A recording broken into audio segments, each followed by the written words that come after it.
Jacob, I read a quote from you, speaking of your writing style and so forth. The quote was, pop music, especially American pop music, is about having money, sleeping with models, living in mansions, spending all of our time in clubs, and generally being better than everybody in the rest of the world.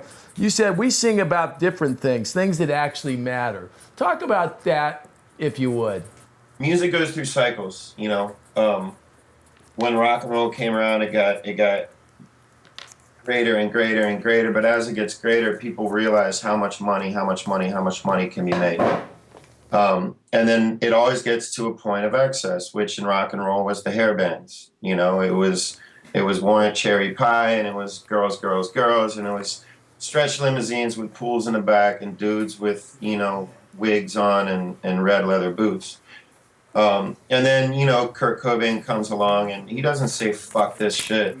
He just puts out a record that basically says fuck this shit in so many words. And I think that's what's happening in music right now. You know, some hip hop guy or some pop guy is gonna come out and just have the greatest record anybody's ever heard. But yeah, if you turn on, I mean, I remember hip hop when I was a kid. It was all about who was smarter, who was more intelligent, who had the more clever shit. And now it's about, kind of sounds like it's about who's dumber. Yeah.